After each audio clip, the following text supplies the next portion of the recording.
26 беренеде ошо коменданттык саат учурунда көчөдө, коомдук жайларда жүргөн атуулдардын баары тең коменданттык саат бүткөнгө чейин кармалат. Азыр айтып кеткендей, эртең мененки саат 7-ден баштап кечки 8-ге чейин чектөө менен жүргөнгө уруксат болсо, ал эми кечки 8-тен эртең мененки 7-ге чейин, кечки учур жана түнкү учурда коомдук жайда жана көчөдө кармалган атуулдар баары тең ички иштер бөлүмүнө камсыздалып камакта отурушат. Жана ошол жерде дагы көрсөтүлүп кеткен, эгерде өздүгү аныктоочу документи жок болгон болсо, жанында 3 күнгө чейин кармалып отурулат. 3 күн ичинде өздүгүн аныктап, анан кайра кое берилет. Мындан сырткары дагы биздин бузуулар жөнүндө кодексте көрсөтүлгөн бузууларда өзүнчө дагы бир 82 берене бар. 82 беренеде ички иштер органдарынын кызматкерлеринин мыйзамдуу талаптарын аткарбоо деген. Бул ошол учурда мыйзамдуу талаптарын аткарбаган атуулдарга бузуулар жөнүндө кодекс негизинде айып пулдар салынат. 82 берене боюнча айып пул бул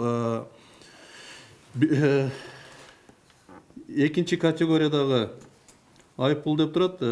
Экинчи категориядагы айып пул боюнча мыйзамда көрсөтүлгөн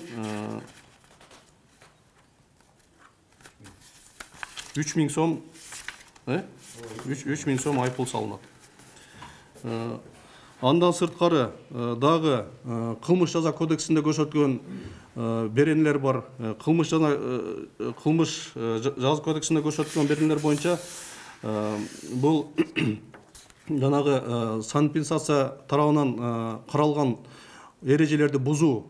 Бул боюнча эгерде жалпы массалык жайылтууга алып келсе, жана оор кесепеттерге алып келсе, ал адамга кылмыш иши козголуп, ал боюнча дагы жоопкерчиликке тартылат. Ошондой эле жана азыр бузууларда көрсөтүлгөн 82 беренеде бул ички иштер органдарынын мыйзамдуу талаптарын аткарбоо деп эле турган болсо, кылмыш жаза кодексинде көрсөтүлгөн зомбулук көрсөтүү менен ички иштер органдарынын кызматкерлеринин мыйзам талаптарын аткарбоо, каршылык көрсөтүү, бул да мыйзамда көрсөтүлгөн, ал боюнча эркин ажыратууга чейин жазалар каралган. Жана сиз айтып атыңыз, 3 багыт боюнча уруксат депчи, аны кантип аныктайт? Эми азыр бул жерде тиги жогору жакта акимдер айтып кеткендей, атайын ошол адамдар жанагы азык түлүккө кетип аткандыгы жөнүндө эми бул азыр иштелип чыгып атат.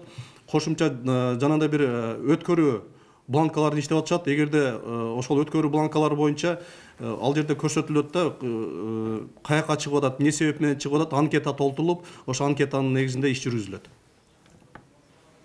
Азык түлүккө чыккандар анкета толтурат экен да?